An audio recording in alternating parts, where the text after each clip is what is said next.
process. That Islam is life, it's peace, it's love.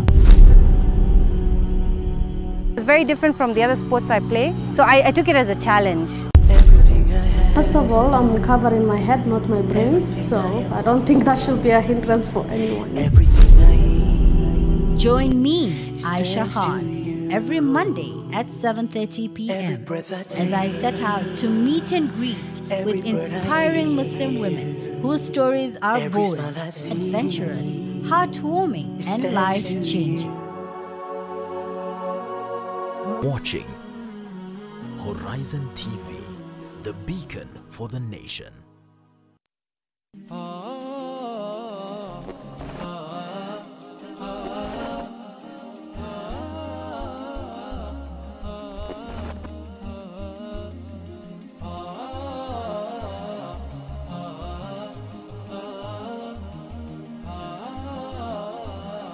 The development of the youth in this country has sometimes been questioned in terms of entrepreneurship and their empowerment. What role does the government play? And tonight we are discussing youth unemployment, entrepreneurship, transformation, and general economic development. This is the Weekly Matters, and I am your host, Ahmed Kadar. Of course, with me on the studio is Arab Doyo, Mohamed Doyo, popularly known as Arab Doyo, communication strategist and youth activist, man in many things. I won't describe that. And Patrick, a lawyer, and also is a businessman. He runs his own company. We have Wemo Kitawa, executive director and founder of Mama Ventures. Now, if I start with you, because you are in the business sector, I know you also are a mentor and entrepreneurship. Yesterday, even when I called you, I could not get you because you are doing some mentorship at Strathmore School. I have to mention that, yeah, for our viewers. And I want to know, you see, every year we have hundreds of thousands of students who are finishing universities in this country. I don't know whether they're hundreds, but there are thousands of students who are finishing universities, going to a job market. Yeah. And we know that the jobs we have are limited. And then we have people who are tamarking. As founder of Mama Ventures, before you even tell us what inspired you to form Mama Ventures, how can this unemployment gap be bridged, and how can a student not seek just employment but be creators of employment? Right, Ahmed, thank you so much for the question and also for having us here. So essentially with your question, when we're thinking about entrepreneurship and youth and the issue around unemployment, is just also to recognize the problems that we are facing as a society, where we are coming from a generation where the jobs were so many and the people were very few. The supply-demand chain was easily met. But now we are in a generation where there's very many young people who are skilled, who are able to take up these job opportunities, but there's no opportunities for them to be fed into. And so we are seeing a lot of transition for young people who want to start businesses. However, not everybody can jump into entrepreneurship, but also it's a situation where even where I sit as mama and a mentor to a lot of startup founders to try and make sure that they're building businesses that can employ more youth amongst themselves. Because the situation is now we have to create jobs, and to create those jobs you have to feed young people into that job market that you're creating. And the thing is, Africa has a very young population, and Kenya, our median age is 19.1 years old, which is really, it just shows you that for the next 40 years we'll be having very many young people and very few old people, which is inversely proportional to what we're having in Europe. So for me, it's challenging young people to take up these entrepreneurship opportunities, but also to recognize that not all of them can run businesses. And so the ones who are forming these businesses, can they create the right structure, the right foundation to employ more youth so that we can bridge that gap? Okay, it's important, before I come to the other panelists, there's something you mentioned that, our median age is 19.1. Yeah. And somehow more or less the same across sub-Saharan Africa. True. And you said that we need to encourage people to start businesses, be mentored. But where does the government come in? What role, what kind of environment are these people supposed to be engaging in business? So you see, I think my situation around the government is mixed feelings, because we are a government of great policies and we are great at saying what we want to do for the youth, but we are very poor at implementing some of these policies.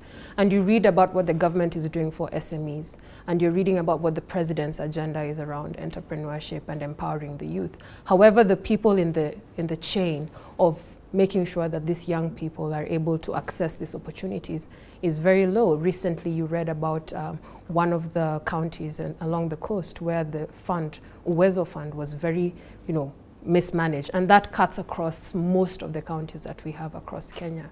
So the thing is, we do have policies, we do have situations where the government has put in place the right foundation for businesses, for young people to access funds. However, the people along the chain misappropriate these funds. So it never gets to the people who need it. So. Arab Doyo, I have seen you several times, putting so well organized communication issues out there regarding matters youth and employment. And I know you also come from a region where, most of the youth are trying to survive, basically. Yes. What can be done? And Wemo says, there's a big policy by governments, but the people are supposed to implement. The trickle-down effects of those policies are not felt. Can you give us, your take on what you think should be done and how can this issue be addressed? Thank you, Ahmed Kadar, first for having us here tonight. And this youth agenda, this youth economic empowerment talk, I think we have it in theoretical perspectives in this country. But putting it into application is a big, big problem. You know why? As she rightfully put it, currently around 65% are young people. Yet, over a big percentage of this population are jobless. Yet this population continues to grow and grow and grow. Yet people out there, you realize that we have even master's graduates. Every year we release more than 10,000 in one university graduates, yet we do not have equal. And we have more than 30 universities, both private and public. You can imagine we have, for a KCSE exam, you get 1,000 students every year. You can imagine in the next 15 to 20 years, this country, if we do not do something, it will be a mess. Because if we do not have empowerment of the youths, and these people need, a lifestyle, they need a living, they need to make a life out of everything, they might even turn to crime. So what can we do to empower them? A lot of them. One is the review of our education. Our education is mostly on a theoretical element, and also the transition phase. You realize that in the last exam released by Amina Mohammed, you saw the numbers that would not join the university. Yes. What happens to this population? Where do they go? Where do they go? Yes. Our TVETs cannot take in all these people. It's up to this nation to look at this thing from a very serious perspective. It's something that will really come to haunt us in the near future. When we look at the devolved system of governance, yes, going back to devolution, still most policymakers or even the governors look at this from a knee-jerk perspective, to appease the youths so that they keep quiet, to now manage. Yes. That is the language. But in their hearts, it's not about empowering them. Look at the ministries at the county levels, which are to look into youth issues.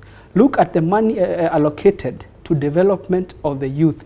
Look, money allocated to entrepreneurship activities at the county level. Most of this money, I don't know where it ends up to. You see young people coming up with businesses, they struggle to do that. Maybe to quote Kenya National Bureau of Statistics report, around 85%, maybe she can expound more, 85% of entrepreneurship activities, micro, small and medium enterprises started in this country do not survive past their third birthday. You know what it means? You start a business, but because of a lot of factors, by the third birthday of that business, you've closed up, you've wrapped up, now umeachana nayo. You know what it means? That these people... The rate at which businesses cease to exist. Businesses are dying. Yes. And why are they dying? Yes. High taxation. Yes. There is no capital. There is no, those integrated services, business advisory services to these people given out. Taxation is up the roof, you get. and many other support services are not even there to support these people. You start a business, you close up, you get. But on your question, what can be done? I think we need more practical policies. Good. Now, Patrick, yes. You know, he talks of more practical policies. I hope this country will be practical in everything that is said to be done. Indeed. But you see, the statistics indicate that every year, close to 1 million, if not more people, join the job market from different institutions. You are a business owner. I know you're also a legal expert as a lawyer. Yes. I want to tell us what it takes to start a business for a young person. We have been called as a country that, you know, in the ease of doing report, we are always put at the top. How practical is that? What does it take for a young person who's just fresh from school or college or even university to be an entrepreneur? And of course, I know not everyone will be an entrepreneur, but I want you to take us through that for the sake of our viewers and make them understand the basics of what it takes even to register a simple business. All right. So, first of all, thank you for having us, and thank you for that brilliant question. When you're setting up a business, first I have to give credit where credit is due. The government has done a lot in making the process easy and in making it streamlined. However, just because it is now easier does not mean it is simple. It's still a bit convoluted, and my best advice would be to get a professional to do it for you, especially if you want to set up a more technical type of business. Once you go through the process of registration, there is an entire world of KRA which you need to understand and navigate, because KRA does not play games. If you are late with your tax, they will give you fines. If you do not do it in the proper way, there will be consequences. So that is a whole other area where you need to navigate. Now, a lot of people, when they come to the place of, I want to start a business, all they have is an idea. All they have is, I am good at this thing, I think I am able to monetize it. They don't understand that in the journey of monetizing it, there's a whole legal world you have to navigate, and there's a whole financial world you have to navigate. And that gap is the one that is not getting closed, which is why within the first and third year, businesses are closing. Because one, the person beginning the business does not understand that the taxes they have to pay are gonna be quite high, and they have no control over when to pay them or how much to pay. They have to meet that obligation. And it is in navigating that you find that within the 3-year birthday, as he mentioned, the business is going to close. But as he mentioned and as she mentioned, we need to look into what education are we giving to these people, because it needs to be practical. It needs to be geared towards helping us do well at business. It needs to be geared towards helping us understand, how do we do a value proposition? How do we do product placement? How do we determine pricing? Because if I don't understand those things, then when you started your business, did you just start? Was there a hub that you went? Did someone mentor you? How was it for you? So when the business started, we've actually done 11 years. This is our 11th year. Thank you. So you must have been in school when you started? I was in school when it started. Campus, but rather. Yes. It started in 2008. Yes. So when it started, our CEO was leading the institution, and she had to navigate all of those challenges. It began in the traditional 11 way. years, you must have come from away, and you must be now taking off. Or you must have taken off, rather. Now is when we're trying to take off. Yes. And we actually have specific products towards helping businesses that are just starting out. We are management consultants primarily, so helping businesses grow and navigate this environment is kind of our specialty. So when it started, of course, we went through those challenges, and there was a knowledge gap, and we realized the best way to navigate it is to just get somebody who has the proper skills and has understood the particular area to come and help out. So for example, in finance, I could very easily decide that I am going to learn everything in finance myself and do it by myself. But what you find is, if you are truly the heart of the business, you are truly the head of the business, then that is not where your skills are most needed. You need to look and see, am I working better doing this task or leading the institution? And you realize that it's just better to get somebody who has the relevant skills to do it. That is the same for finance, for HR, for administrative tasks, for marketing. You need to look, what is your strength, and that is where you need to stick.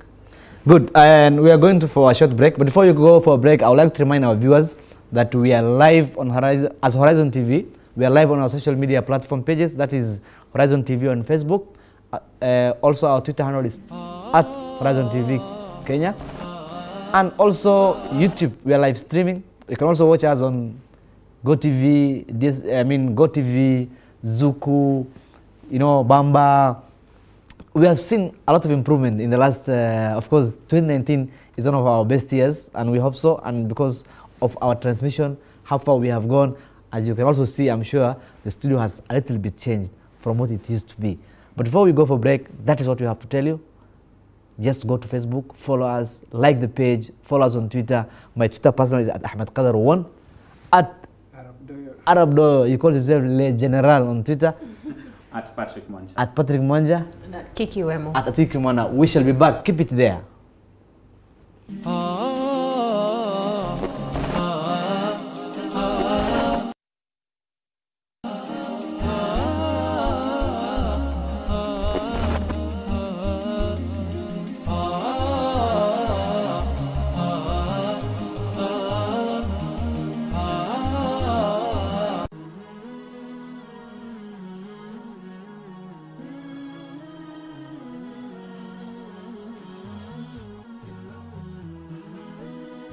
Horizon TV, the beacon for the nation.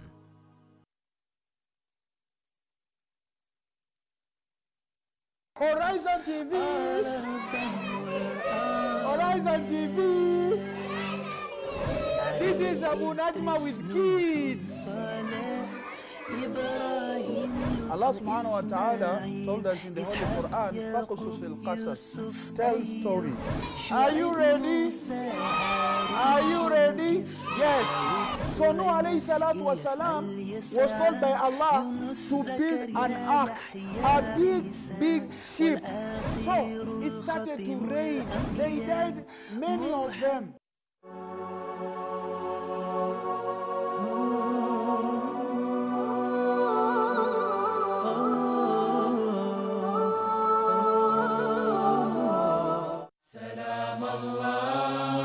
Join me every week for only 30 minutes to know more about our beautiful country Kenya. Kuna watu wa sita walishikwa. Kenya. It's fun. Sasa kompyuta kwa Kiswahili inaitwaje? Kompyuta tajulia wapi? Shuleni bala. Cha mkufu mwanaku ha. Akiha hu. Akiha hu bado kuna nusu ingine imebaki. It's educated. Kongo Karoba, Bizi Kagia, Oshengoreko, Ready Kubai. Which Khalifa's time was the Quran compiled? Different cultures. Different languages. India. All this is celebrating diversity. Wait. I like you, Masai. This is a street quiz show.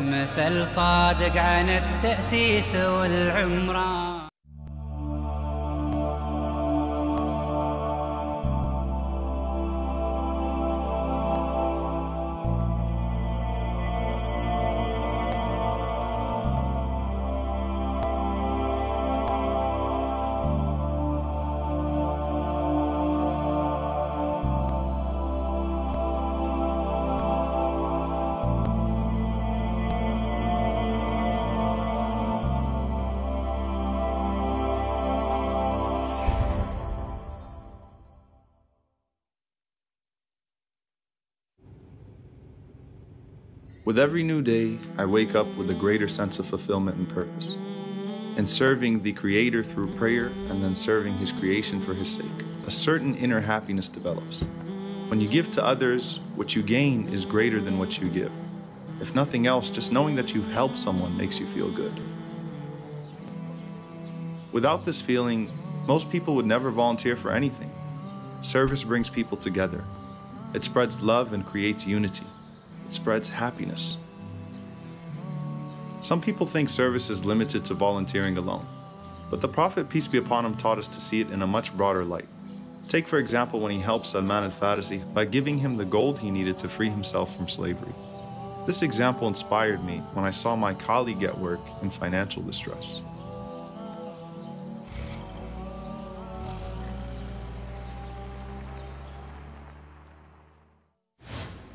I made it a habit to greet Mike every day and ask him how he was doing, so I could tell from his body language that something was wrong. So yesterday I finally asked him why he looked bothered. He opened up to me saying he needed a suit for an important personal meeting and he was unable to afford it. He didn't expect me to randomly offer to lend him the money. After all, he barely knew me. He asked me repeatedly if I was sure, and I assured him I was. I then told him good luck with your meeting tonight, and not only did he thank me, but even invited me to that meeting, which was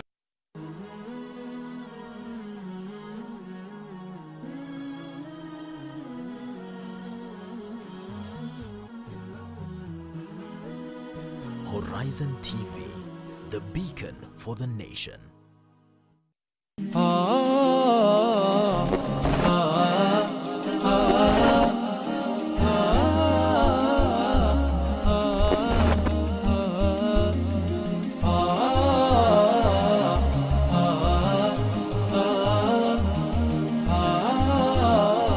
Welcome back to the show.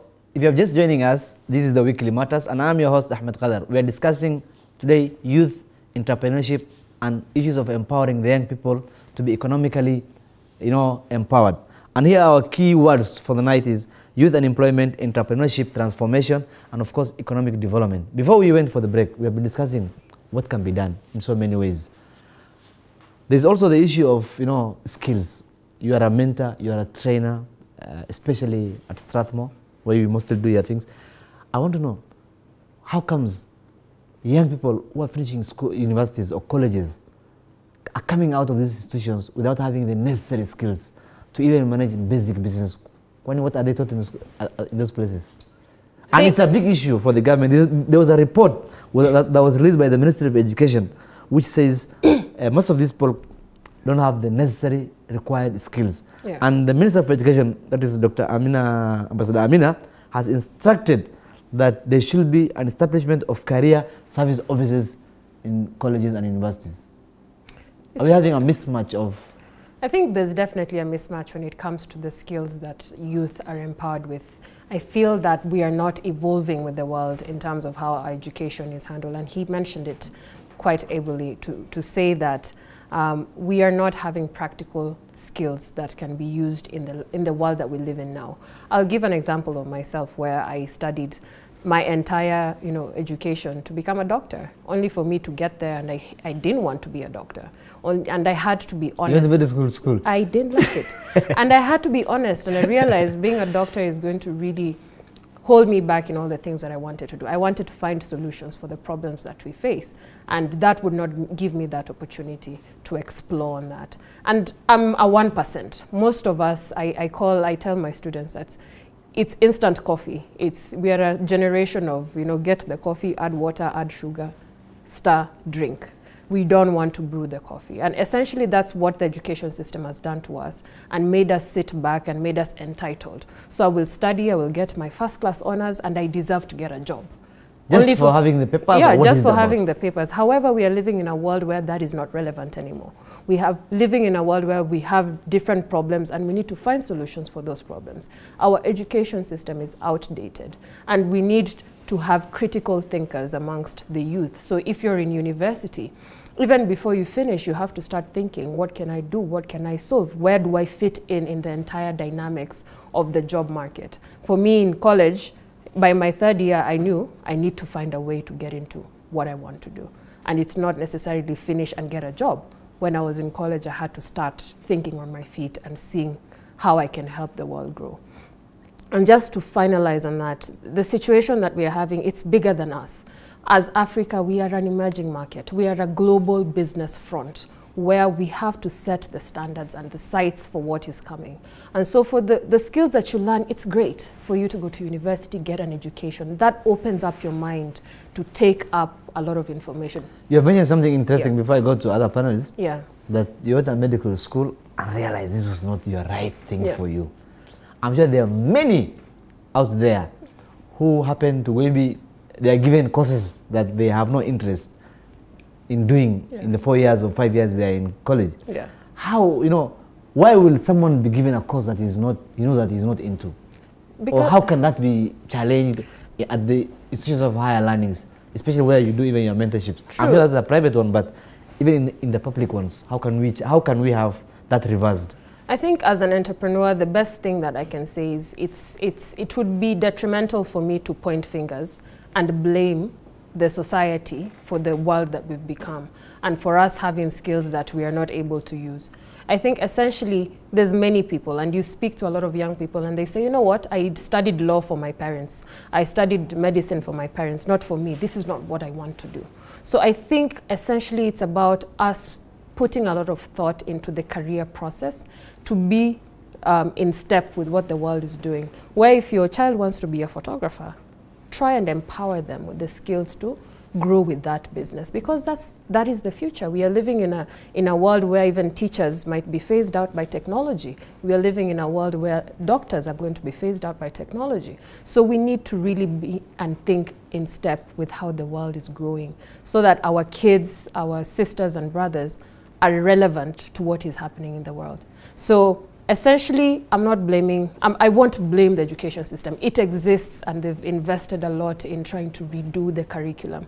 However, we have to think outside the box as young people to say, okay, how do I fit? How can I grow? How can I evolve?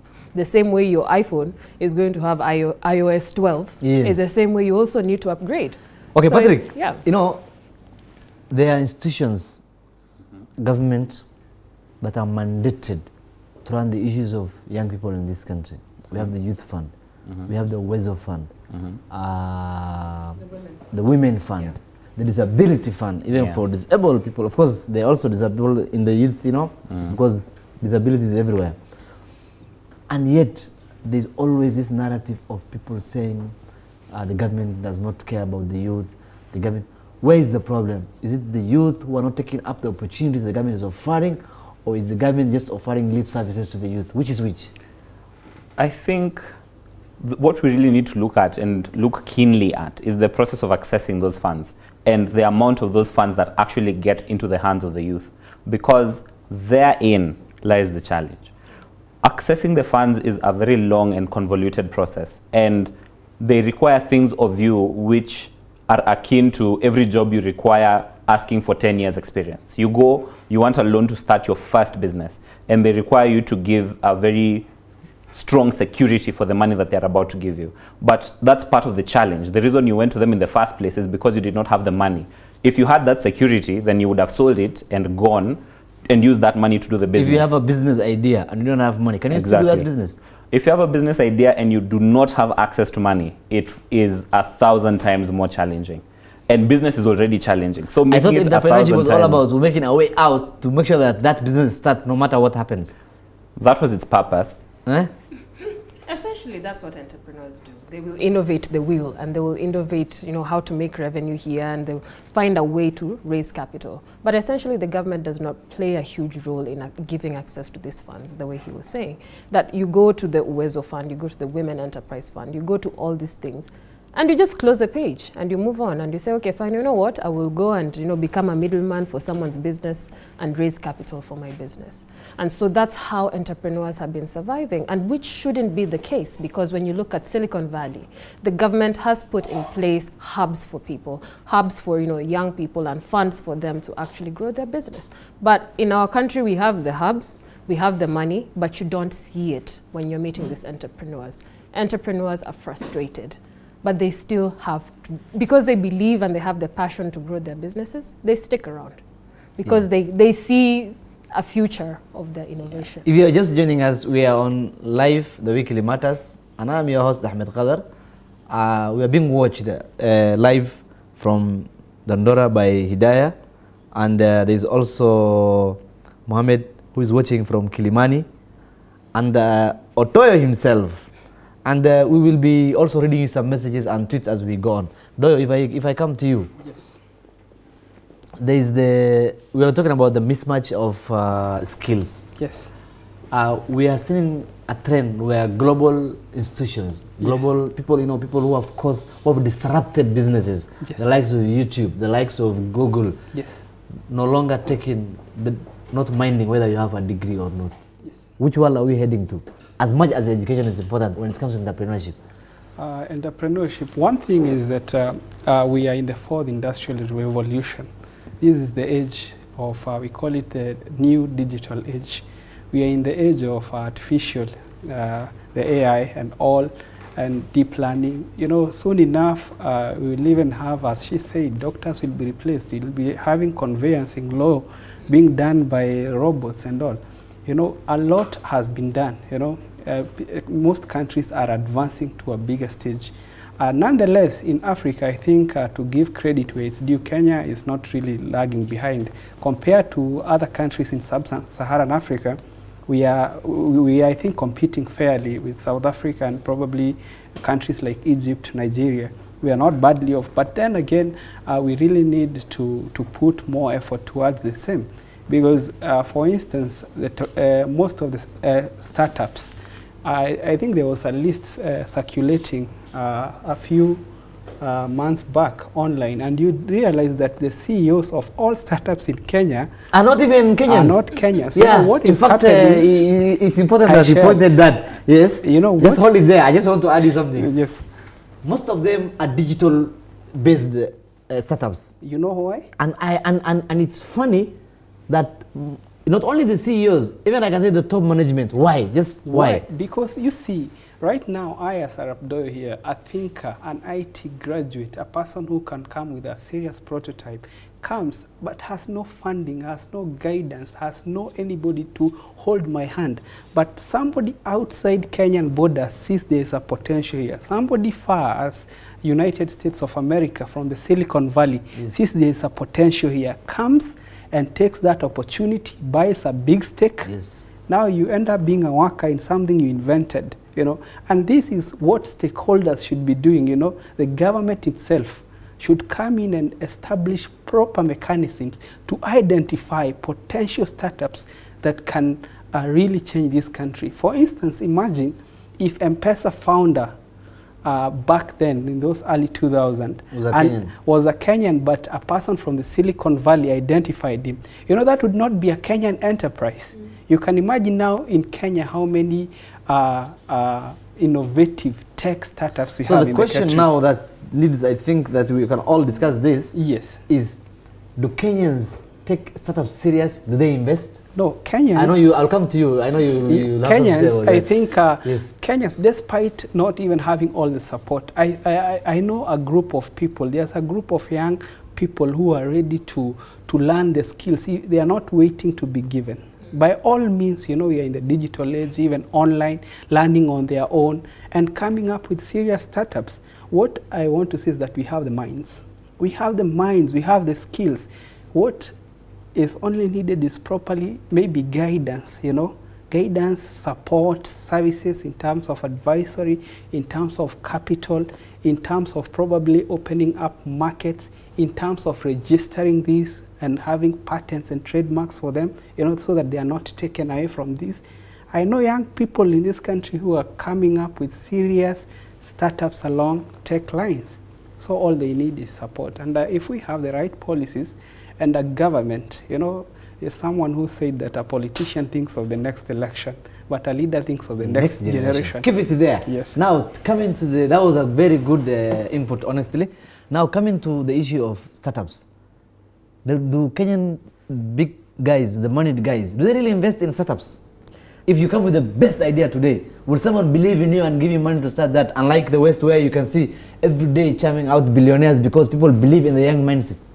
I think essentially the biggest problem that we have in the startup ecosystem and how it connects to government and the big people is because running a startup is about disrupting economies and disrupting the way things are being done and bringing in these new innovative ideas that save time and save cost and just improve people's lives, improve the economy. However, we are a country of cartels. We're a country where, because the system does not work, the people at the top are enriched, and for those reasons they keep putting the startups down, the people with the great innovative ideas. Because you look at something as simple as e-citizen, it's now a whole digital process, and you're seeing how it has really streamlined the process of registering a few of these things. Imagine if something like this is cut across in all the industries that we have in Kenya. Then we'd be growing as an economy and the cartels are cut out. But that's the reason why the startups are suffocated by the people. Okay, talking of cartels, and I'm taking this to Patrick. Talking of cartels, just some few days ago, the government talked about implementing a new data system, information where they can capture everyone's, will have a Huduma number and that. Then there's this economist, I know you guys, all of you guys know him, called Owino, Kwame Owino. When, you know, wrote a whole thread on Twitter saying some years back, the same guys who convinced us that CCTV on the street will end our crime are now again back in town, you know, sort of. So I want to ask you, first of all, because he was saying, to date, we have not solved any crime using the CCTV cameras that we have, according to what he said, what he tweeted. And you know, Kwame Owino is a public intellectual whose tweets not just another tweet. Yeah. Now the thing is, what do you make of that? Having in mind what he said, do we just implement projects for the sake of cartels, or do we have what do you call them, analysis, or there's a word I'm looking for, I can't remember. Feasibility, yeah, feasibility study. Do we do those kind of things? Do we get, you know, value for money? And how does that discourage the young people who want to be in serious business? I think a lot of these projects are beautiful when they are conceptualized. When they tell us this is what we want to do, they have truly built something of note. But after that point, I think it only trends downwards. If I can use an example of the SGR, originally it wasn't supposed to be the main focus on passenger. It was actually a cargo freight. And what it is now is largely focused on passenger. It is not able to fulfill the obligations of the cargo part of the project. And actually, we're having a challenge because the SGR, as it was intended, was supposed to help our neighbors, but they're finding it too expensive, and they're opting for other means of transportation for their goods. That's the same thing that is happening with these projects. They are big projects. They're executed less than well. They're executed not well at all. And in the process of executing, a lot of money is looted. Now, this is another project that is starting. This is another avenue for us to achieve something truly good. But if you take a sample of most Kenyans, I don't think many people are expecting for it to actually be delivered as it has been promised. Yes. Because you say something? You're going for a break, but I'm giving you less than a minute. Yeah. There's somebody who said ukiona blackout, jua kuna tenda ya generator.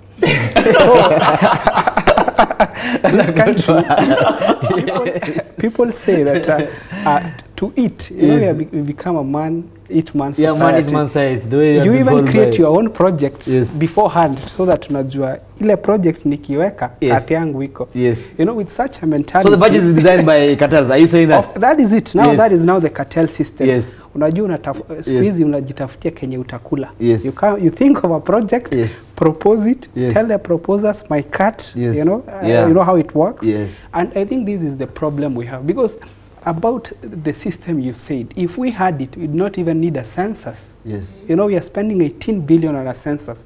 But if we had that Huduma integrated service, and I have my Huduma number, every Kenyan has a Huduma number. If you die, you go and you are removed from the system. If a newborn comes issued, you just deduct, simple subtraction. Yes. You even know how many people are in the country. Yes. You know, but right now, if you go to the registrar of births, you can even be given a new birth certificate with a different number. When you had one even before? You had one. Yes. You go in Nyeri, you can even take another one, you know. This is how disorganized this country is. Do you think we're getting out of that? If you go to immigration, you have to start the whole process afresh. Keep it there, keep it there. My director, my producer is telling me I should go for a break. We'll be back. This is the Weekly Matters, and I am your host. We're having a great discussion with great young people from various parts of this country. You can see that this is the face of Kenya. We are coming back. Keep it there.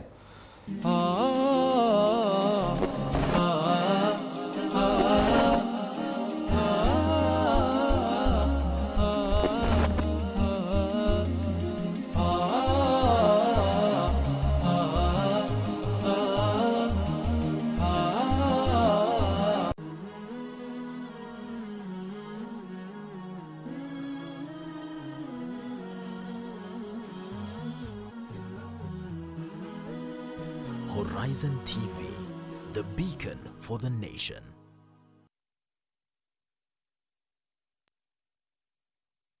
Horizon TV! Horizon TV! This is Abu Najma with kids. Allah subhanahu wa ta'ala told us in the Holy Quran, فَقُصُصِ الْقَصَص, tell stories. Are you ready? Are you ready? Yes. So Nuh alayhi salatu wa salam was told by Allah to build an ark, a big ship. So it started to rain. They died, many of them.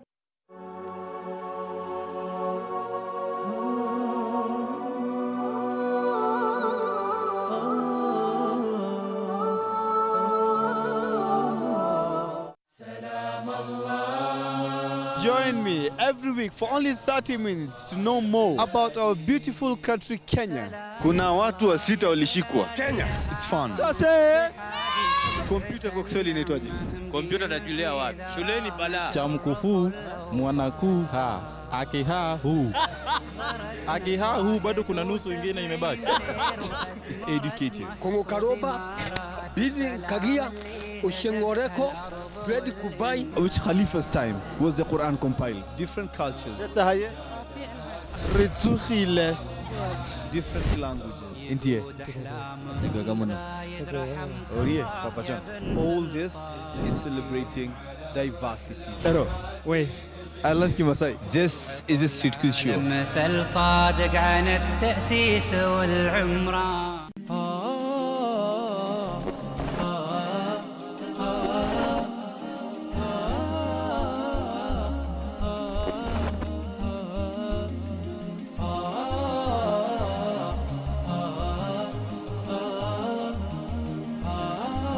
Welcome back, and this is the Weekly Matters. If you have been following us, we have been talking about issues, youth, entrepreneurship, and generally how to empower them and what can be done differently by policymakers, of course, including the private sector. It has a role to play. And with me on the studio is Kitawa, we call her Kiki, Patrick, and Arab Doyo. This is our last episode, and now we want to basically see what can be done differently by the young people themselves. Now, before we went for break, you had something that you were saying. Can you finish it, please? My point was on that Huduma thing. Yes. I believe as much as we might be pessimistic about the whole thing, and what Kwame Wino was really saying that we spent billions contracting Safaricom to come up with a system, but it has never solved anything. I think on a brighter side, the Huduma Kenya, you know what happened, all services were brought closer to the people. And we didn't spend that such amount in Huduma. Yes. Like E-Citizen also was a marvelous idea. Yes. So maybe to give them a benefit of doubt, that Huduma thing is something that we've so much waited for. Because right now, Ahmed Kadar, you might be having a passport, but you want a renewal, the new e-passport. But you'll have to go through the same process you did when you first got it. You can imagine. And you wonder what is the point. At your age, you need 2 people to recommend you. You need all these things. You have an ID, birth certificate, sijui ya mamako, karibu kuitisha ya hadi ya nyanyako bana. You know, what this means is that we have a disorganized system, and it's a step in the right direction to have all as a Kenyan, that all my details are in a specific number in a database is a right direction. As long as we hope it will not be infiltrated and there won't be breakdowns and all, it's a step in the right direction. Yeah, it's a step in the right direction, and I think it needs to be supported. It's the right time that we have, you know, an easy way of accessing everyone's profile and all those kind of things. Yes. Now, and Patrick, see, young people try business. Like Doya has said, it fails after 6 months. The rate at which businesses started by young people grow in this country and across sub-Saharan Africa, based on research that has been done, is very, very low. What can be done to reverse that, in your own personal opinion and your experience as a young man who has been running his own business? I think the primary thing that kills businesses is not lack of capital and is not taxes. The primary thing that kills businesses is lack of information. Because if I do not know that I need to pay certain bills on time, if I do not know how to manage the money that is flowing within the business, if I do not know that in order to be a good entrepreneur, I need to focus on what is the brand of my business, how do people think about my business, I need to look at, is my customer happy, how do I make sure that my customer comes back. If I do not have that knowledge in my head, then my business is going to fail, because To be successful at business, I do not need to understand taxes. I must pay my taxes, but I do not need that understanding. To be successful at business, I do not need to know how to set up a business. I do not need to have a legal mind. Those are not the things that I need. The things that I need are to be taught how to put a business together. How do I make it profitable? How do I make it move from making 100,000 today to making 1 million tomorrow? And this knowledge, if it can be made more accessible, if it can be made easy to get at the time when you need it. Because if you come with a solution to the problem I'm facing today, but you come in 3 months, you have not helped me. By that time, my business would have closed. You need to come now when I am having the challenge.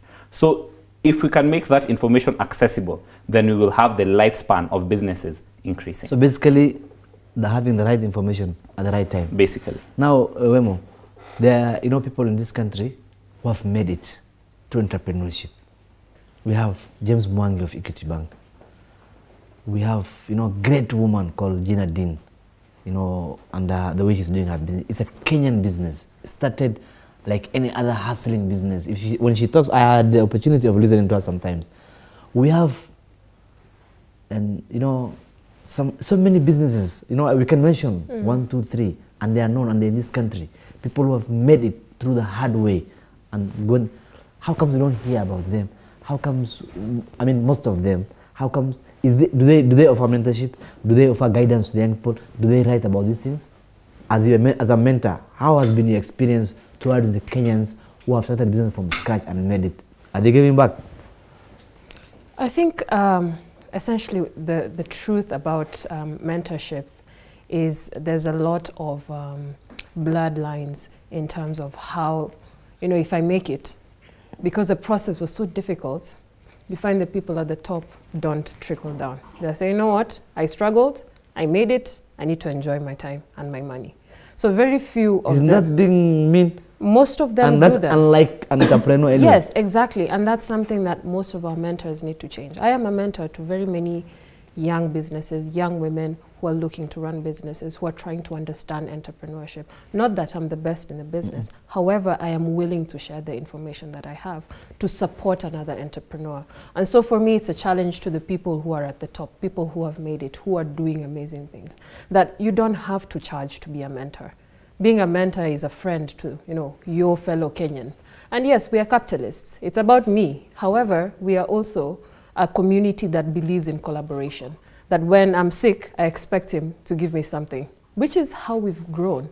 And so it's not, yes, the young businesses might be blamed for being entitled.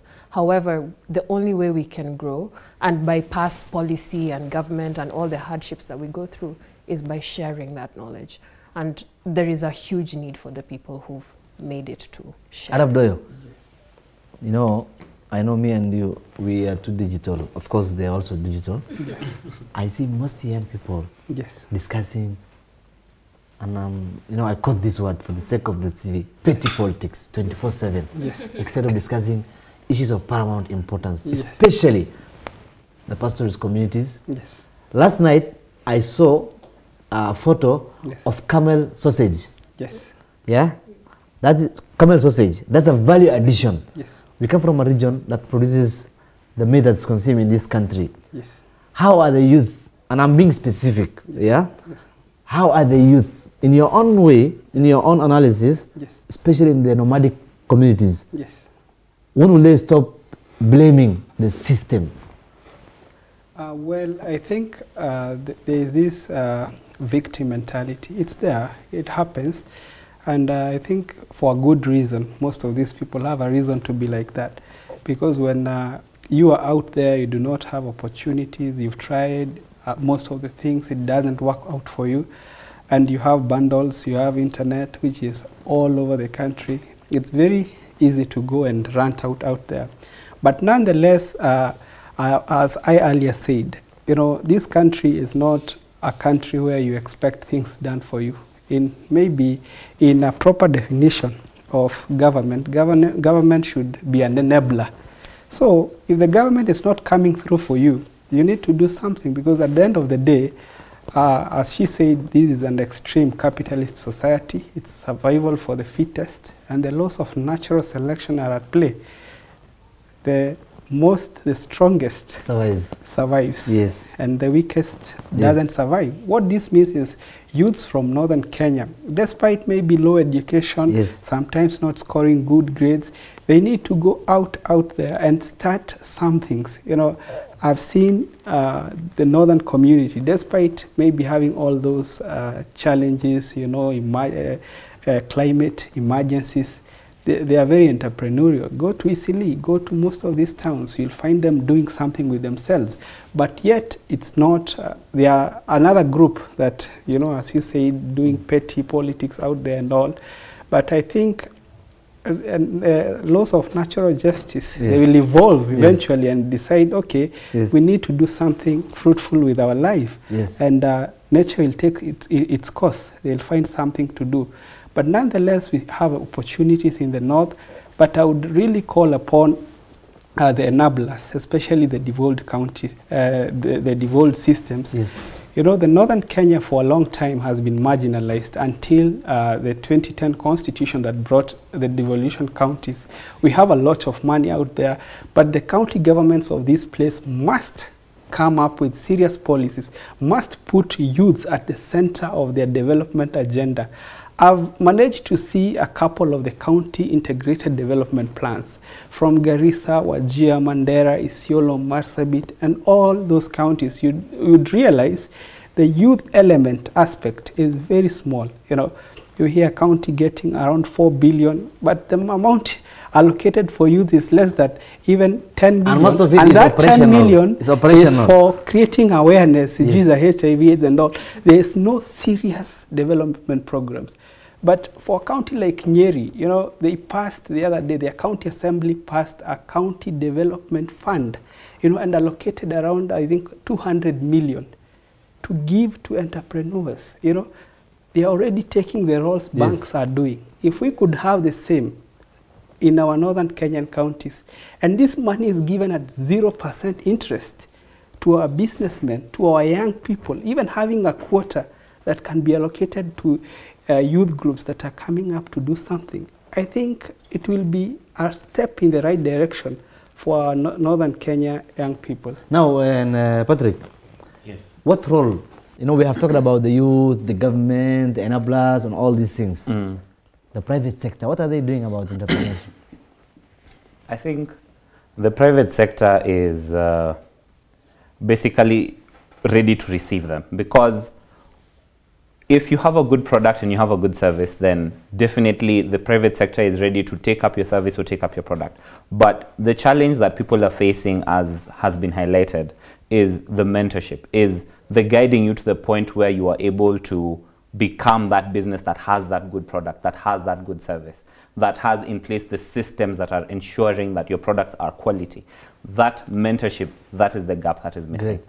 Great. We are finishing. My producer is saying we have no time. But I want to finish, you know, with your last word.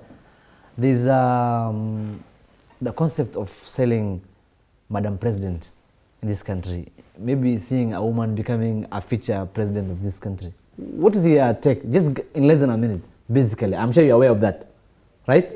Yeah. What? Give us. Do you think a young lady becoming a president in this country to change entrepreneurship and all these things in the near future? Is it possible? Of course it's possible. I think as a society, we live in a space where we always say the woman is the center of the community, you know, empower a woman and empower a generation. So I look forward to a time where we actually materialize this amazing quotes and amazing inspirational, you know, motivational words around women. We are a woman's society. We're, you know, we're a woman's society. Yeah. I'm the son of a woman, and so is everyone here. Yeah. Were it not for them, we will not be on this earth. So I want to end it there. We had a great show, great conversation. Yes, Doyle? Maybe before she ends, okay. I want to emphasize on something. Yes. The point she addressed. I know it's a new variable introducing to the discussion, but nonetheless, women can make good leaders in this country. But women should also not wait to be given positions. Let them go out there, learn the art of politics, because beyond being technocrats, You are elected through a political process. Let them learn how to convince people, vote for them. Until such a time, we might not have leaders if they are not willing to go the extra steps, despite those that are given, the nominated and all. Let them learn the art of, talking to people, going hard there. We have, I think, 3 women governors. If we have 3 women governors, I don't see the reason why we do not have a woman president. Yes, Patrick. I'd like to just chime into giving what he's ourselves saying. time, by the way. This guy is... I'll be very brief. Yes. I agree with everything you have said, except the use of the word learn.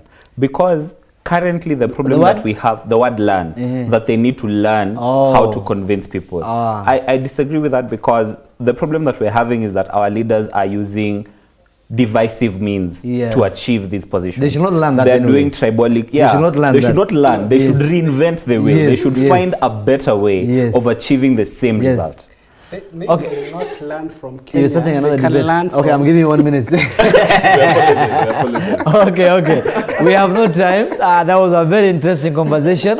As you can see, we were discussing about matters, youth policy, what can be done differently, how can the youth be empowered economically, and all that.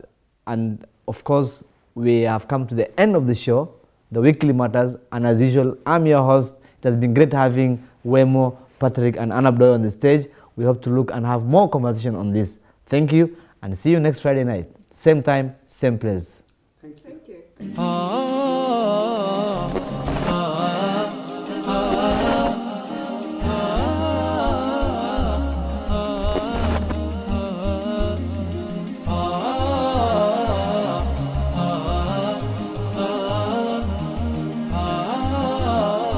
Horizon TV. Horizon TV. This is Abu Najma with kids. Allah subhanahu wa ta'ala told us in the Holy Quran, فَقُصُصِ الْقَصَص, tell stories. Are you ready? Are you ready? Yes. So Nuh alayhi salatu wa salam was told by Allah to build an ark, a big ship. So it started to rain. They died, many of them.